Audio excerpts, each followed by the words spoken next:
Content warning. This episode includes discussion of sensitive topics. Listener discretion is advised. The Sudanese people have called you the voice of the voiceless. So here you are stepping up, being the voice for people who don't necessarily get their voice out there. So how did that happen? It wasn't intentional. It's not as if the Sudanese weren't speaking and asking for help. It's that people weren't listening. I want you to feel, I want you to feel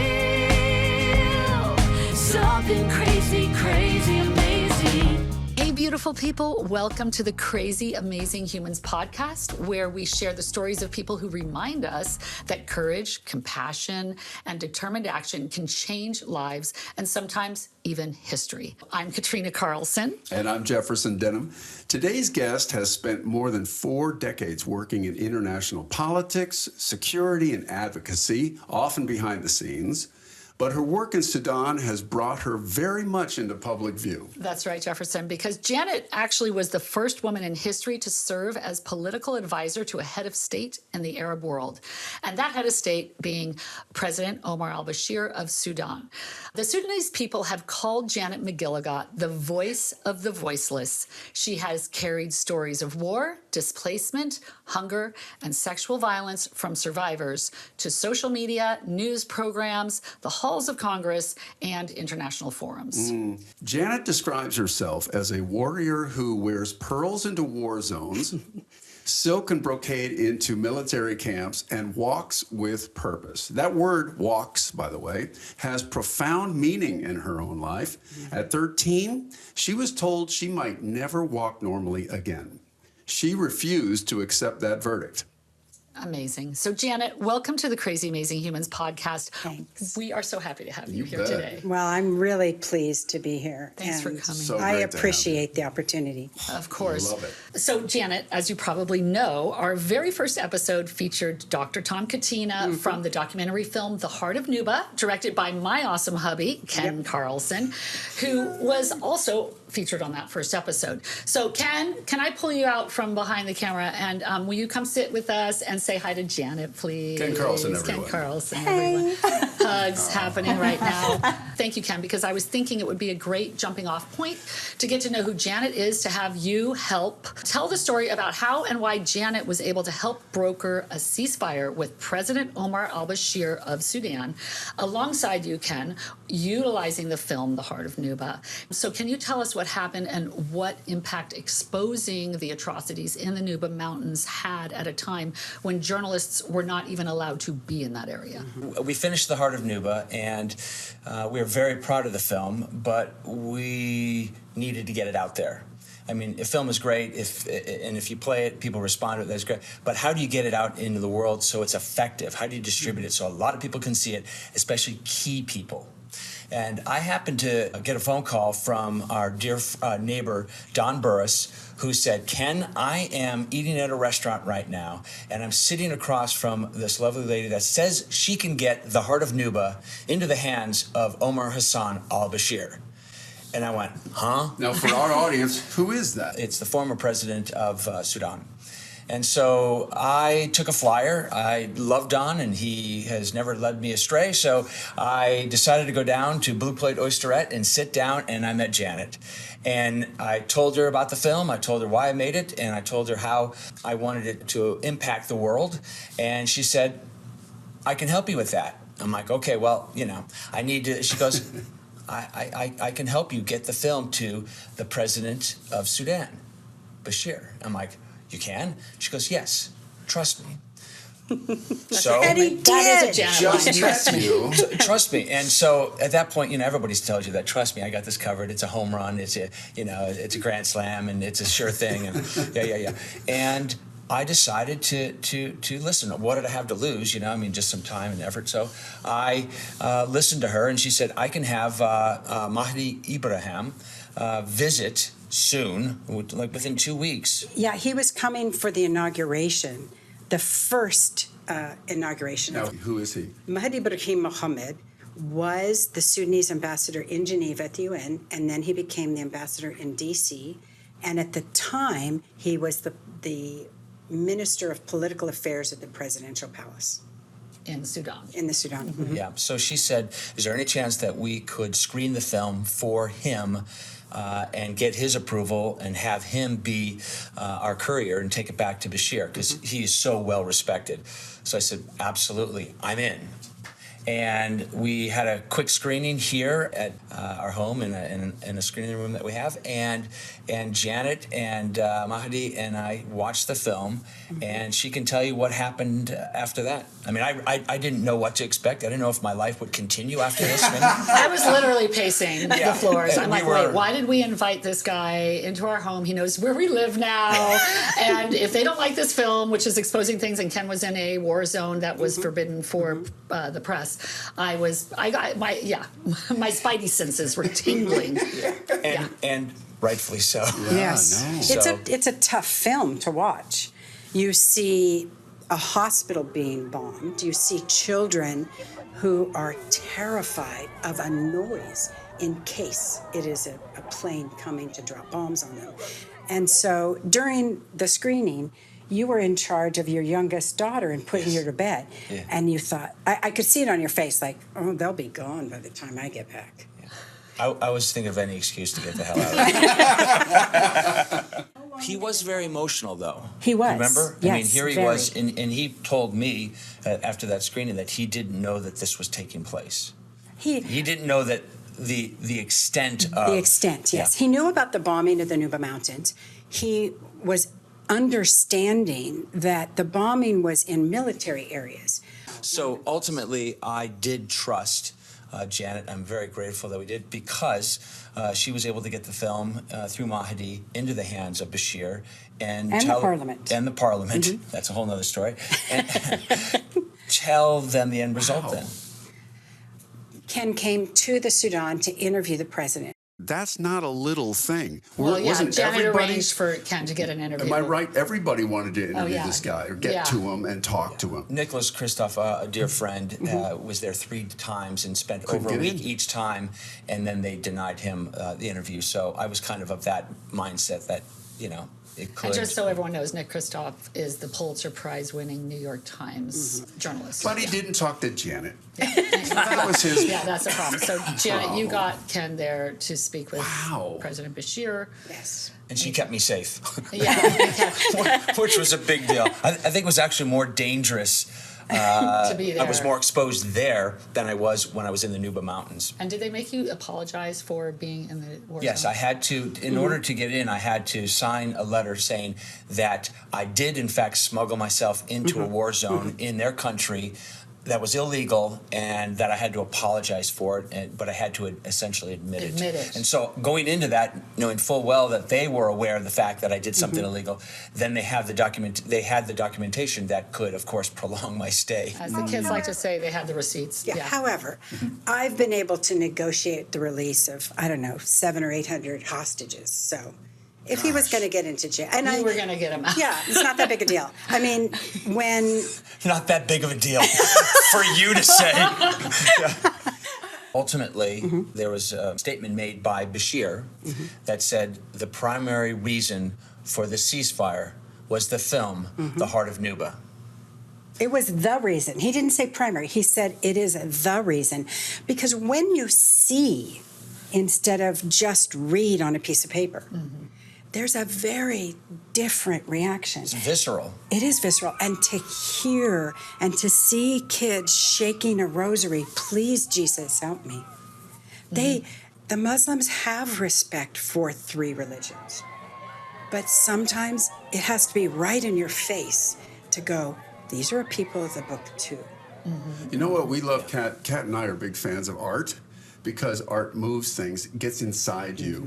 And one of the things I think our audience probably, if you haven't seen it in a while or if you've never seen it, watch this movie. It is profound. It's wonderful storytelling. I'm biased, but what can I say?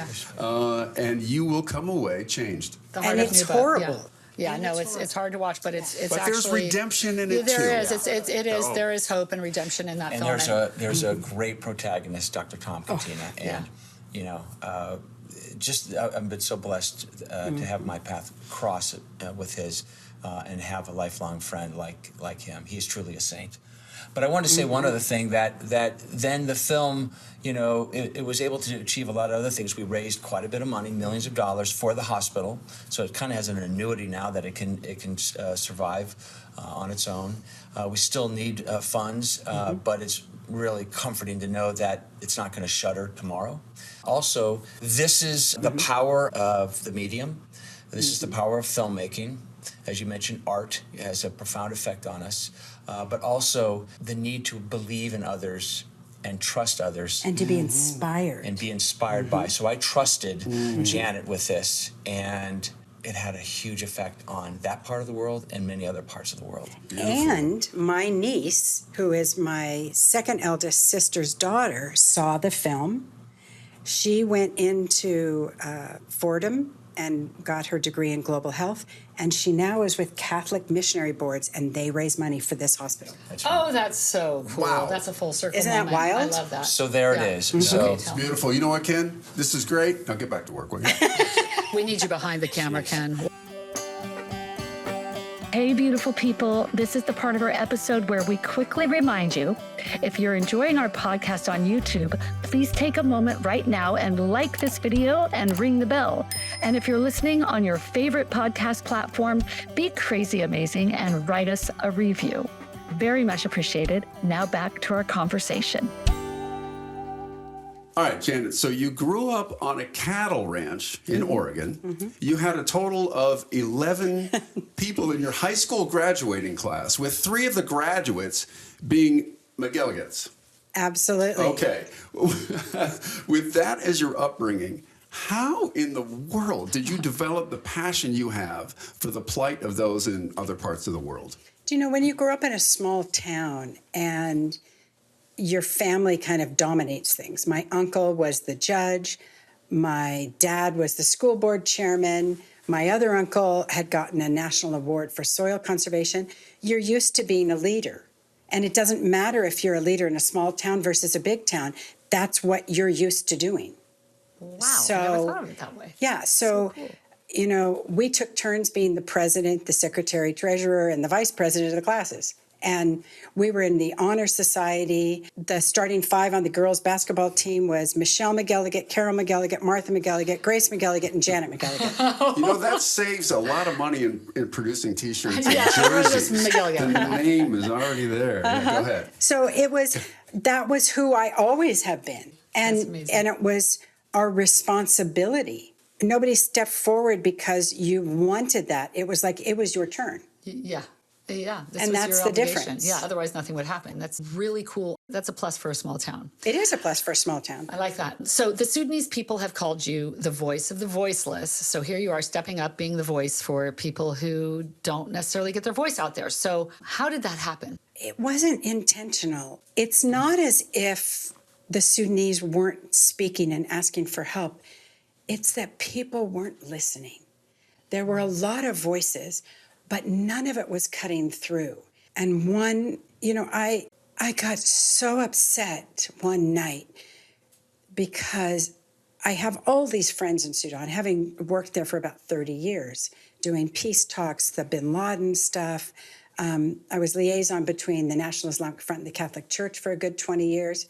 And these rebels, which are funded by the United Arab Emirates, went into the displaced camps and murdered the doctors, murdered and displaced 600,000 people, and in a space of 3 days, killed in Al-Fashir 180,000 people.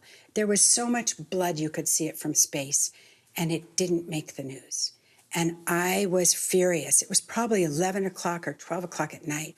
I thought, well, I'm going to figure this out and I'm going to make people listen. So I went on Facebook and hit that live. And I'd never done a Facebook Live. I'd used Facebook as a way to keep track of all my family. I propped my phone up on, I don't know, some books, I think.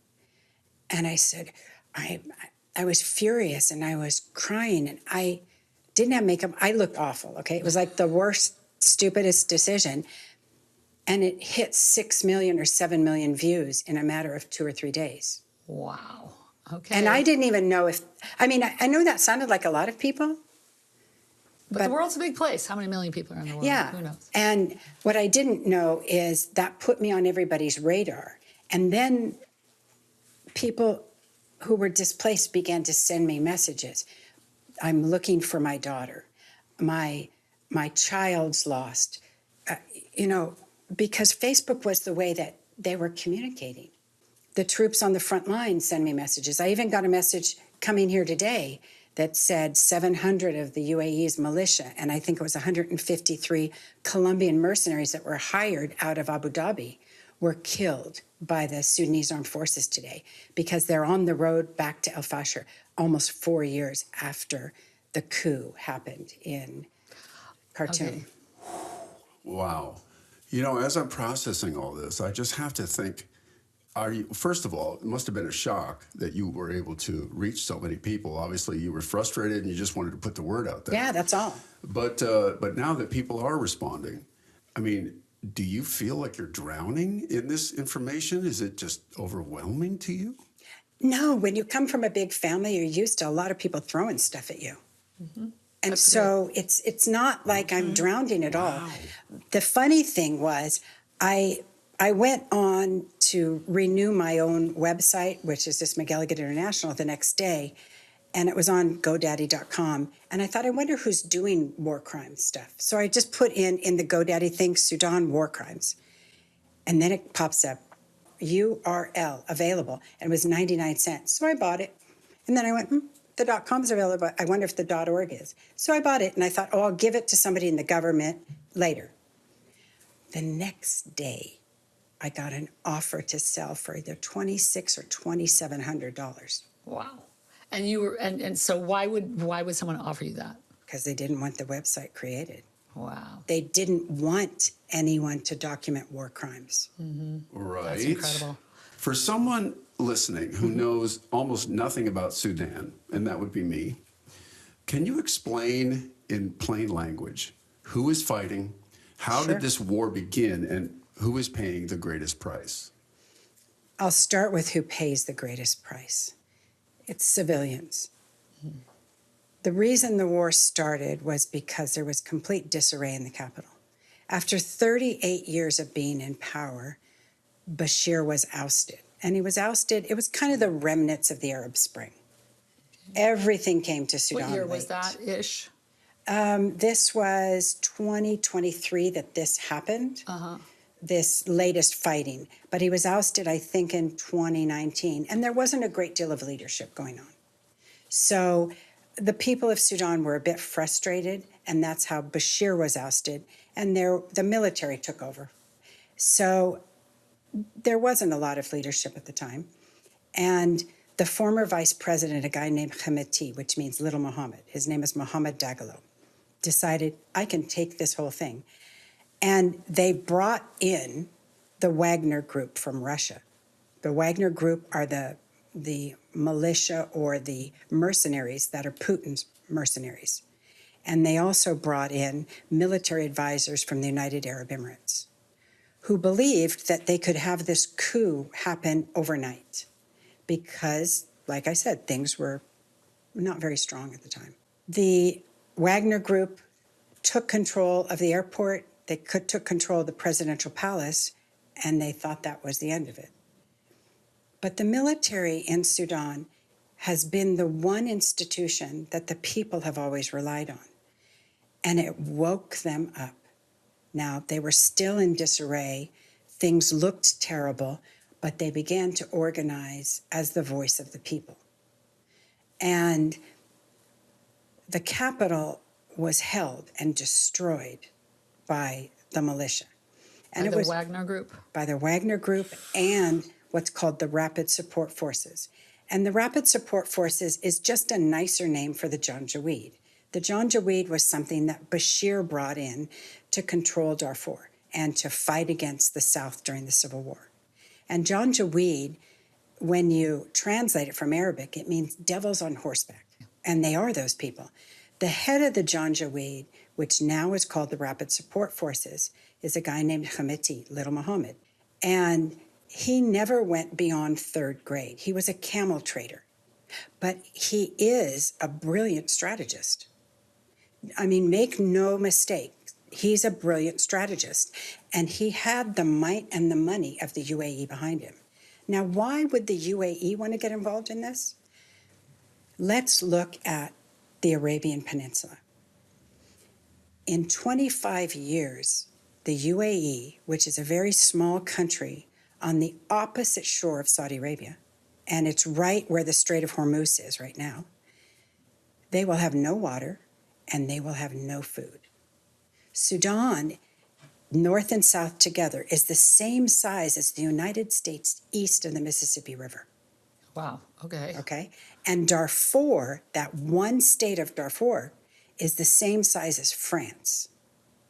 We're talking enormous land, 70% of which has water and can produce food.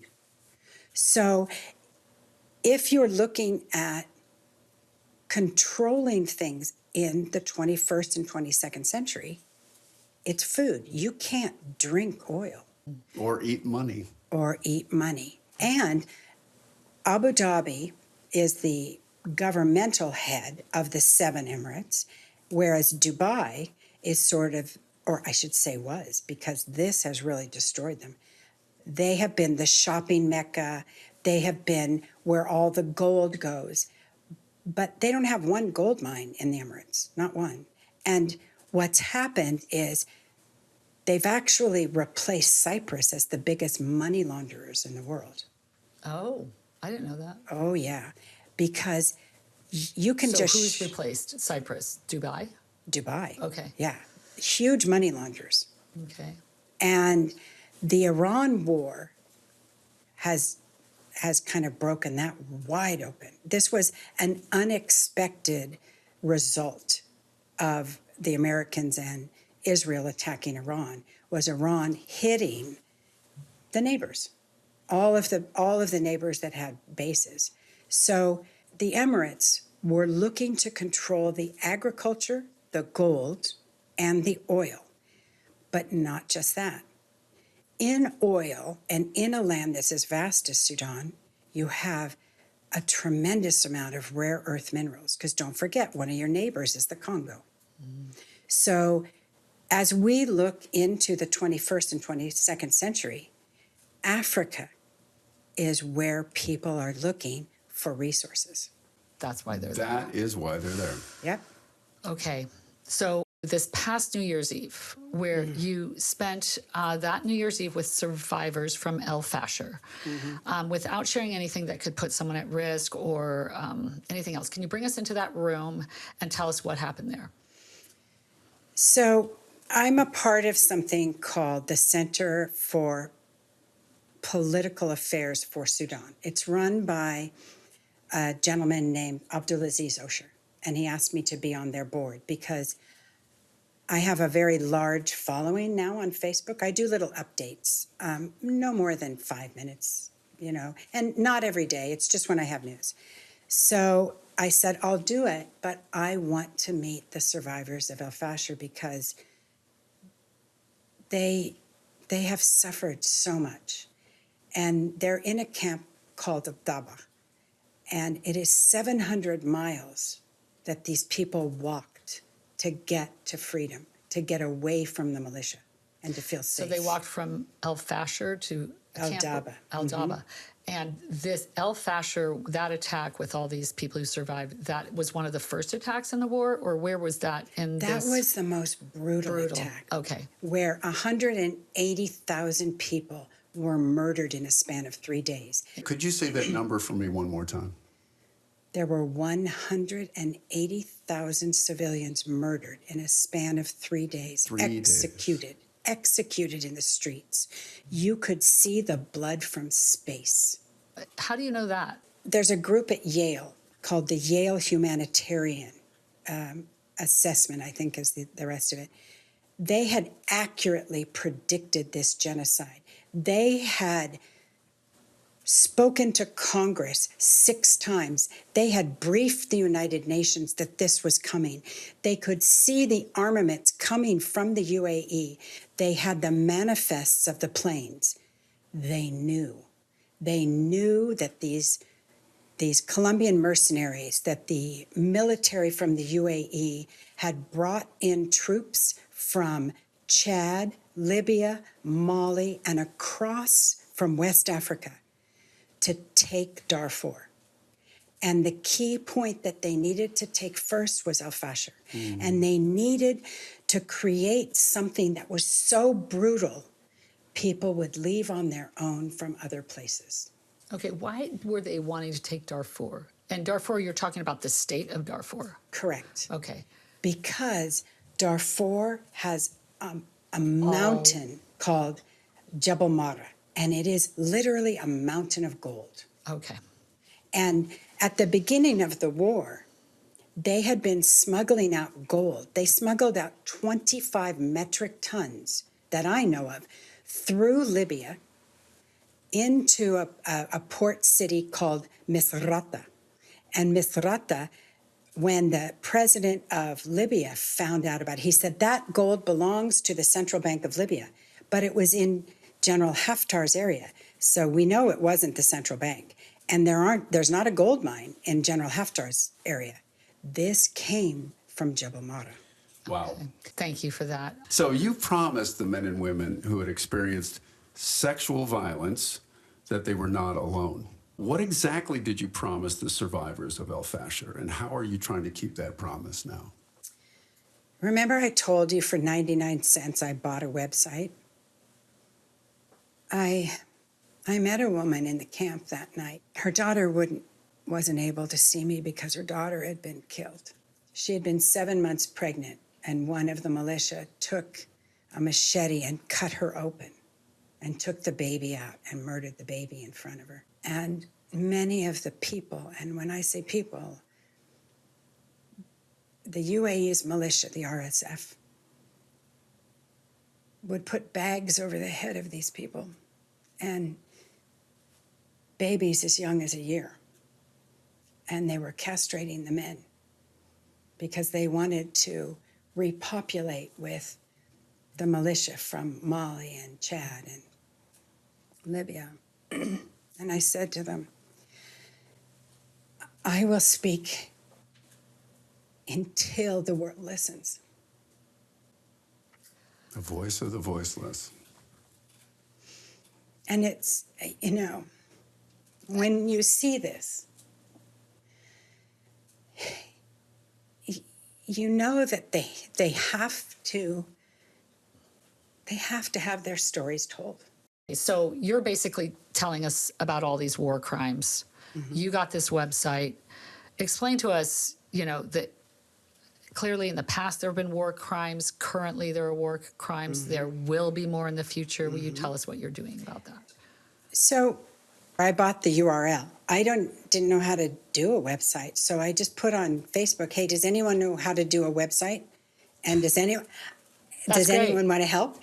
And Anwar Yahya goes, I'm in. I goes, I'm a website developer. I said, okay, here, I'll just pay for all of this stuff. And, you know, so I've been supporting his household and brought him back to Sudan. He was in exile. He was a teacher. Did you know him when he reached out to you, or was he just a stranger who reached out? Total stranger. Okay. Okay. He was a teacher from al-Fashir who had barely escaped the genocide with his wife.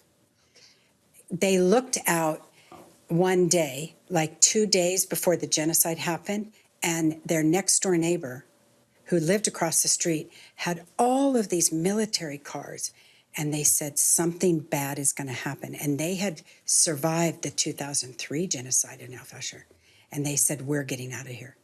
And they left their house. They just closed it up and left and went to Saudi Arabia. And he'd been wanting to come home. And he goes, I'll do the website. I said, do you know how to do them? He goes, yeah. So SudanWarCrimes.com, he created everything. And we're in the midst now of also creating something called Sudan Wiki. And that is, the great thing about Anwar, he's a smart cookie because I don't know how to do any of this stuff. He had been collecting 5 terabytes of information. And for the last 15 years, he had created kind of an encyclopedia of all the goods agricultural things, all the birds, the wildlife that Sudan has, but he didn't have a home for it. Ah, so this is going to be a lot of information on Sudan. Well, will be there. and when you look at bringing home the 14 million people that have been displaced and their homes burned and their cities destroyed, they don't want a hand out, they want a hand up. They want their dignity, even if they don't have any place to go just yet. And so if we can find the manufacturers who want the cotton, who want the sesame, who want these things, then we can marry those. And that's what the Sudan Wiki Project will be about, for bringing the world back in and rebuilding one of the largest countries in Africa. Wow. You know, maybe you've already answered this, so I just maybe reiterate it. When did Sudan stop being an international issue you worked on and became something deeply personal for you? Do you know, I think I was always deeply personal. My first trip into Sudan, I never wanted to go to Africa. I was a China expert. I'd lived in China twice.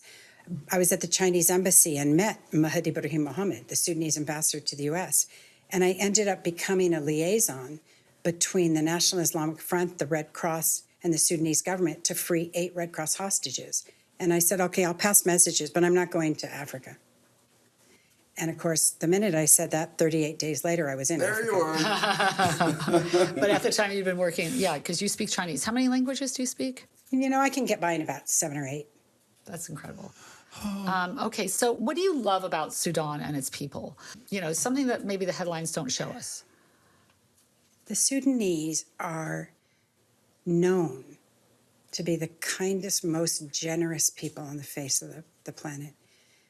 In Darfur, women have to walk 4 to 6 hours a day to get water.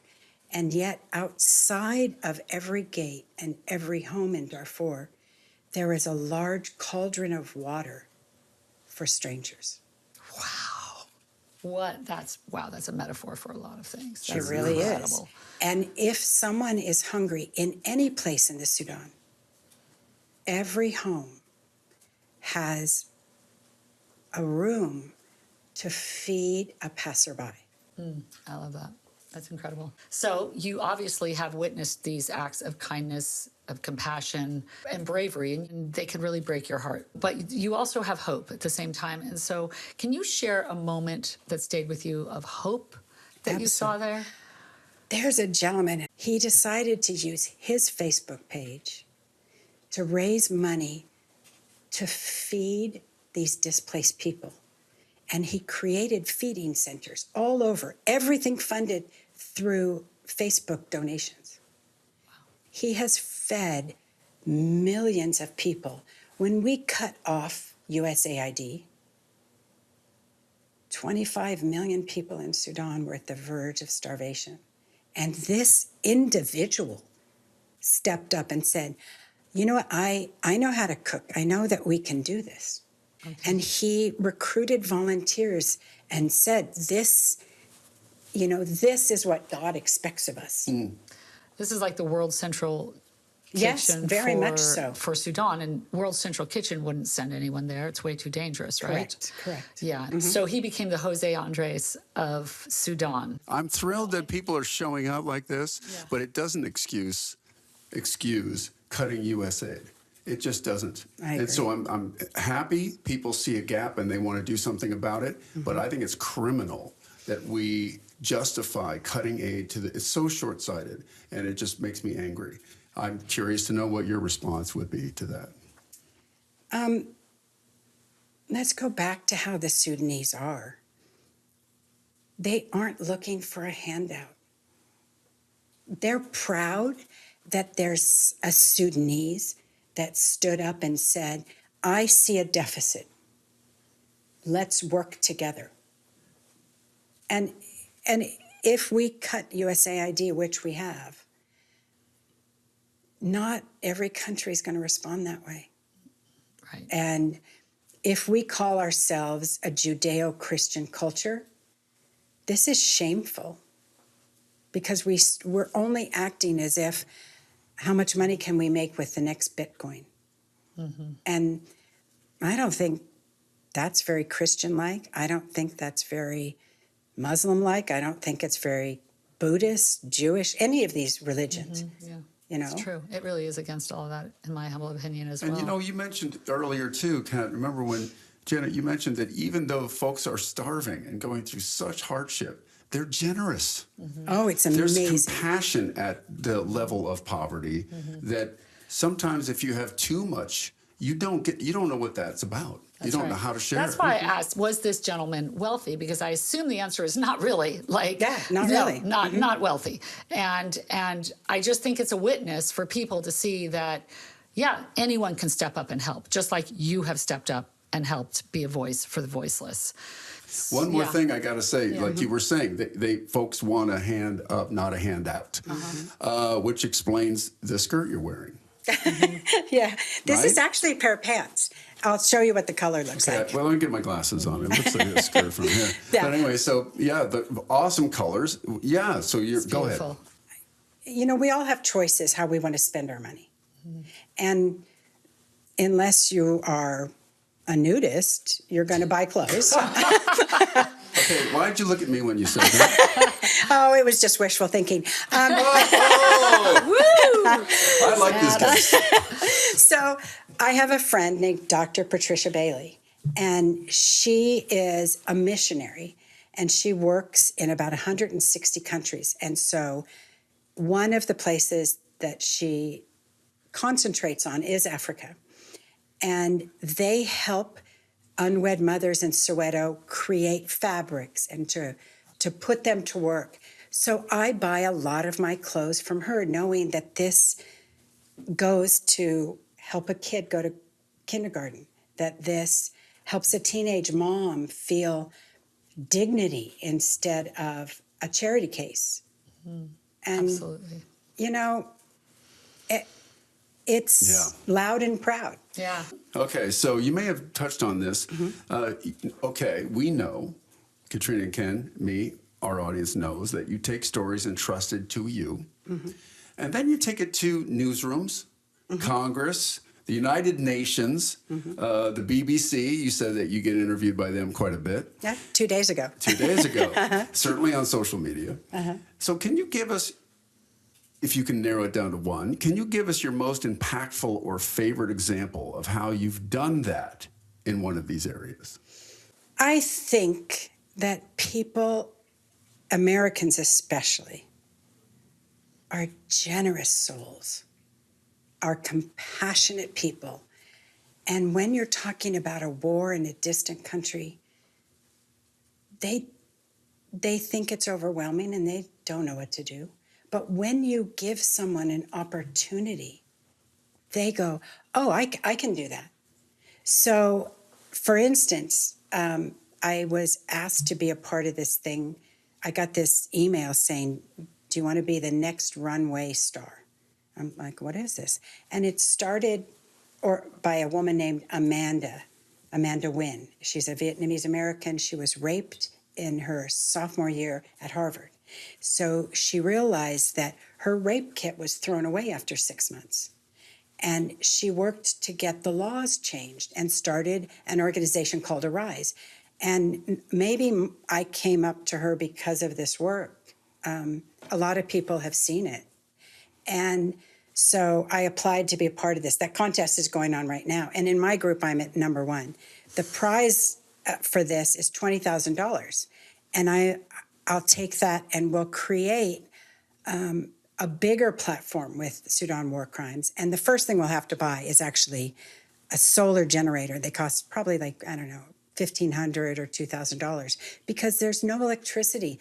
All of the electrical lines were burned. The copper was stripped out of houses by the RSF, and they melted it down to sell it. So the entire country will be rebuilt. And I'm telling you that this is one of the great opportunities for all of us. You can donate to Sudan war crimes. We're registered in Sudan. I'll take some of that money because I'll win. Yes, you will. Yeah. She's just making What's your it quote happen. about the world is good to you? What is that? Oh, I know that the world wants to be good to me, so I let it. Yeah, I like that. What has your advocacy accomplished in concrete terms, and where have the powerful institutions still failed the people of Sudan? Well, interestingly enough, there are banks that are reaching out now because they see the opportunity for making money. And that's perfectly fine. You can make money anywhere. When you have high risk, you also have high returns and high reward. And so I know that the advocacy it's very clear. I don't get paid for this. I think I might have made like $89 on Facebook. They don't really pay very much. And my videos reach into the millions, but it's not the demographics Facebook is looking for. And I'm not selling face cream or, you know, that's how you make money on Facebook or TikTok is you're selling a product. And I'm like, I don't know how to do that. And I don't even care. So, you know, it really is people go, well, what's motivating that person? Why is she doing this? And I'm doing it because I can. And people are paying attention. You know, we had, and Ken mentioned this, I think you mentioned it too, Kat. We've had Nicholas Kristof on the podcast. He's a crazy, amazing human. New York Times, awesome writer, journalist. And he said when he was with us that sometimes he had a hard time getting folks to care about big things happening internationally, especially with people dealing with so many things in their daily lives, as you mentioned. So I'm going to ask it this way as a provocative way, but why should we care about what's happening elsewhere in the world? The reason why people should and do care is because they realize at the end of the day, there's an impact. It may seem far away, but let's go to 9/11. That came right up to our doorstep. Let's look at where these data centers are going in terms of energy. Where do we get our oil? The whole war on Iran has impacted us. Our gas prices have gone way up. The Sudan is at the mouth of the Suez Canal. If the Suez Canal stops, what happens? Do you remember during COVID when a ship went sideways and all of our products all of a sudden came to a big old halt? So when people understand that the world is interconnected, then people go, oh, okay, I do care, but I didn't know why until my normal life was interrupted. So we have the opportunity as well to look at things in a very different way because communication has allowed the flattening of the world. We can Google, we can go on Facebook, we can go on TikTok and Insta, and we can see dancers from Uganda who then were with Shakira at the World Cup. And they were amazing. But would we have seen them without TikTok? Would we have known that they were in a village and they'd propped their phone up? And would we have seen that this is our next generation of entertainers? So that's certainly helped us, you know, care about, meet people from other countries. Absolutely. And it's made us even more interconnected.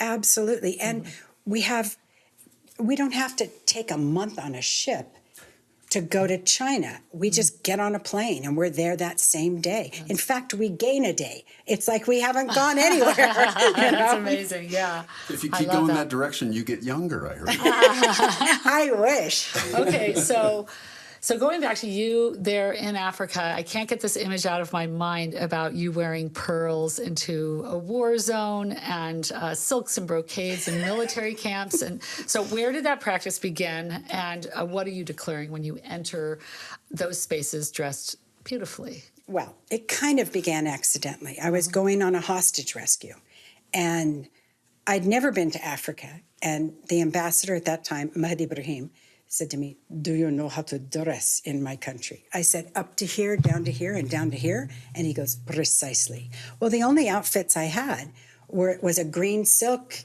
mandarin collar outfit. And I put it on with tennis shoes thinking, okay, I can go to the bush in this. And it didn't look good. So I put on these gold lame flats and I thought I can run fast if things get bad. And I had a silk scarf and pearls. And I mean, that was the way I dressed, so I didn't think anything of it. And when we landed in the bush, everything just kind of parted, and these guys looked at me like, what the blazes is coming off of this plane? In a green silk outfit with pearls and an Hermes scarf and gold shoes.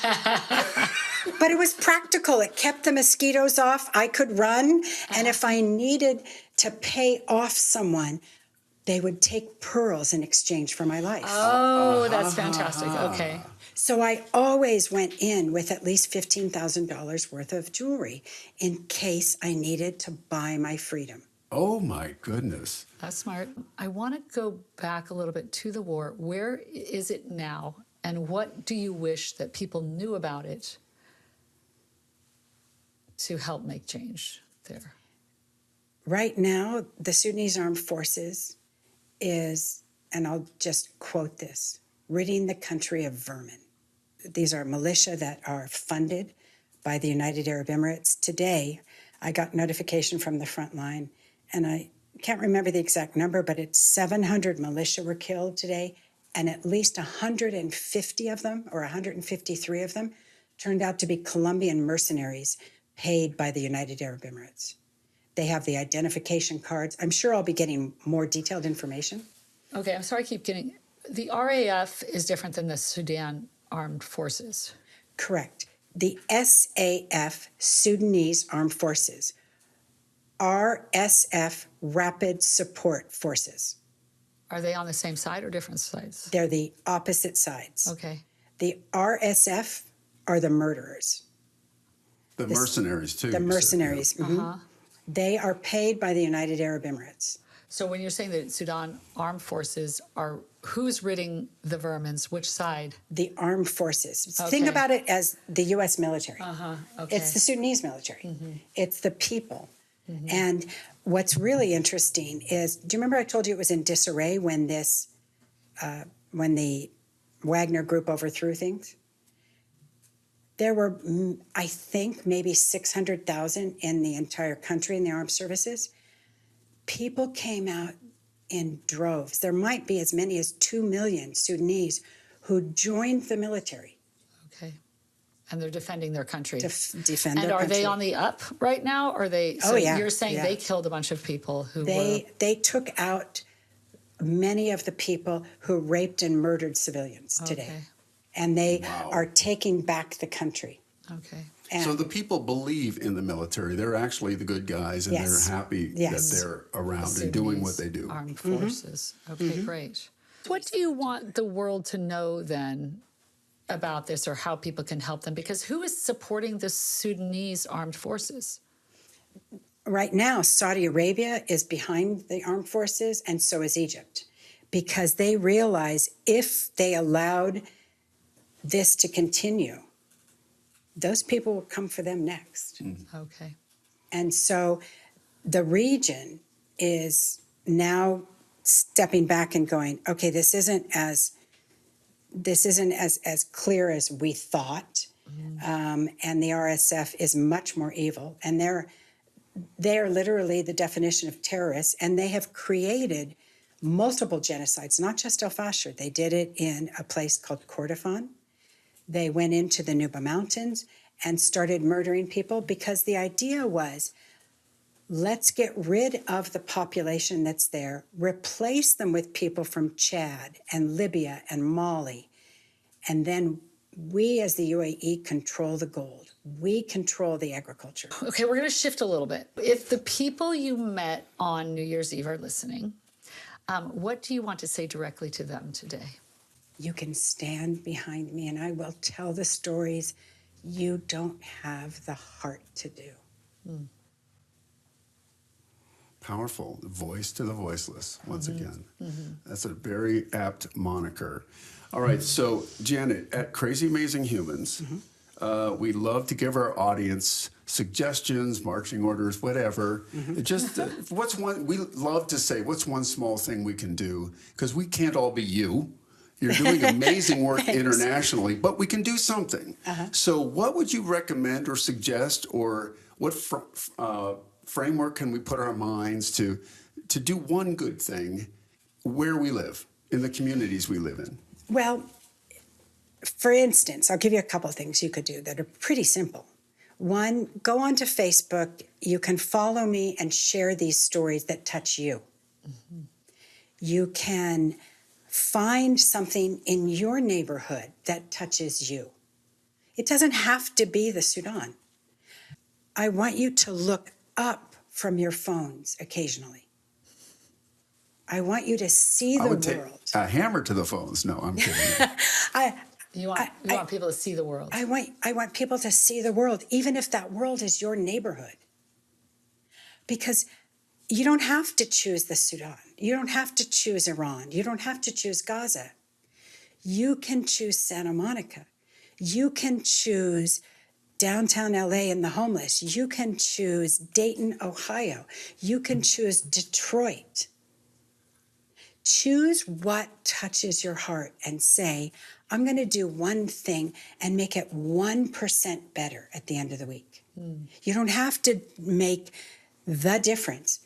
Make a difference. Wow, that's fantastic. That's fantastic. You don't I have to love make that. the difference. You just make a difference. That's beautiful. All right, so you mentioned a little bit, just in one fell swoop, how can our audience all follow you, see what you're up to, support you, what links, and so forth? How do we do that? So find me on Facebook. That's the easiest.